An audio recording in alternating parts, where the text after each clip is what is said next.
So starting the test drive in this F-150 XLT with the V8, I have it in the eco mode now. It doesn't feel as natural in this eco mode. It's kind of meant to just help you save on fuel, but not really how God intended this thing to drive. Probably most of the time, I'd still leave it in normal mode just because it feels more normal. But if you are trying to just save as much fuel as possible, the eco mode does come in handy. It just keeps you from burning fuel when you don't have to, if that makes sense. But overall, just under idle, just barely giving it any throttle, the V8's relatively quiet.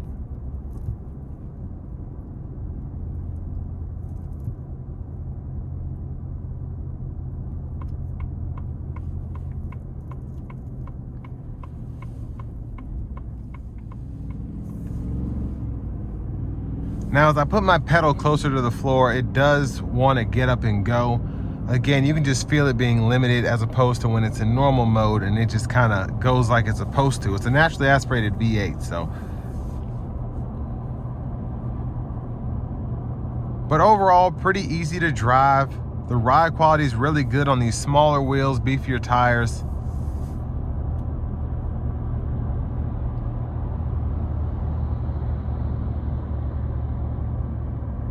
Now overall with the XLT here, with how this one has that 302, I guess 302A equipment group, I like how this one is equipped with a lot of different amenities. Just having the adaptive cruise here is nice. The Blue Cruise being included with the options here. Having the bigger screen, the heated seats, the full four-wheel drive. I just really like how this one is equipped. And even though it's a bit more expensive, these cloth seats feel really comfortable. Having the heat is a nice touch. Having the power with the 2-way power lumbar support is also a big help. It almost makes you forget that this is a more basic interior. And then even having the leather wrap steering wheel, this just feels like a very luxurious XLT, like a borderline Lariat XLT.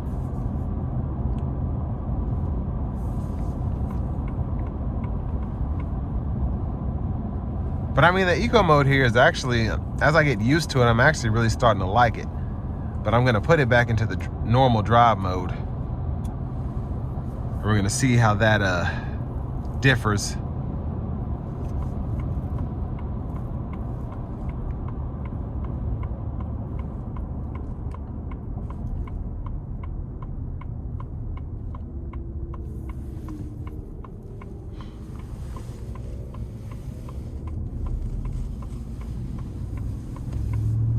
Yeah, it definitely has a lot more pep in its step. I'm not feeling that that limiting from the eco mode there.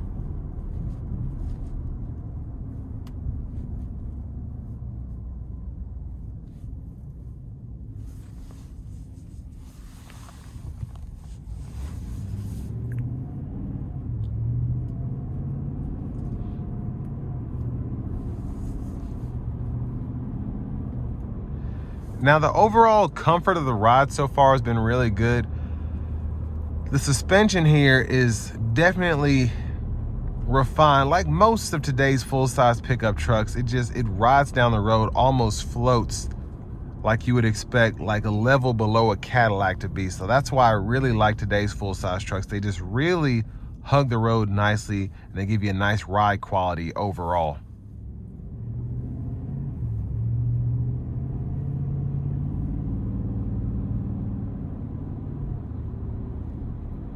Now, I like seeing the fuel economy, and I like having this this meter up here because I can really kind of tell, like when I put my foot down, how much worse the fuel economy gets, or when I let off, how much better the fuel economy gets. So it's nice to be able to track your driving style, just how you're actually moving the pedal, how you're doing with your overall fuel economy.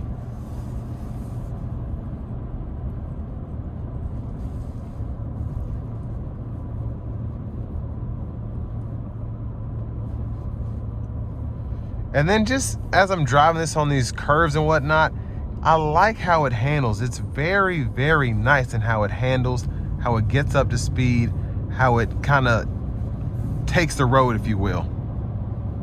And this is without even having to put my foot into it, without using the sport mode or anything.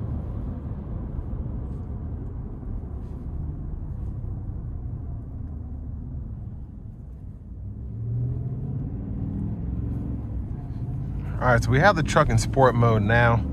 Probably won't be able to really give it what I want, but we're gonna try to give it a pull getting on the interstate here.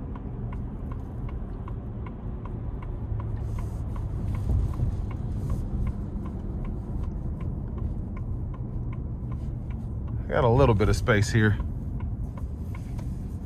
Here we go.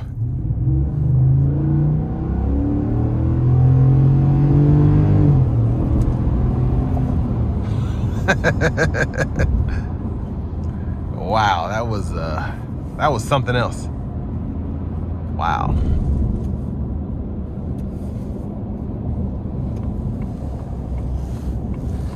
Yeah, that was impressive. That was downright impressive in terms of the acceleration. So very strong. But I want to give another big thanks to Ford Lincoln of Franklin here in Franklin, Tennessee for allowing me to review this truck today. I'll leave a link below in the description. If you're looking to find the best price on one of these closer to home, click that second link down below. It takes just a minute to fill out your information, and I'll make sure the local dealers are fighting to get to the best price on this or whatever new vehicle you might be interested in. But I mean, overall, the V8, I think it's a really good option. You don't have to worry about the turbos. You don't have to worry about not having enough power, and then you can always supercharge these, as many people do. But it's a solid truck. The F-150's been a solid truck. This one in particular is, you know, it's expensive only if you don't see the usage and all the options that this one has. This has full four-wheel drive. This has a naturally aspirated V8. It's got 2 3-prong household plug-ins. Love having the Blue Cruise here. It's just, there's a lot of options on this truck. The only thing it doesn't have is really leather. But again, I think for the money, if you're looking for a 4-wheel drive pickup truck that has power seats up front with power lumbar support, that's important to me.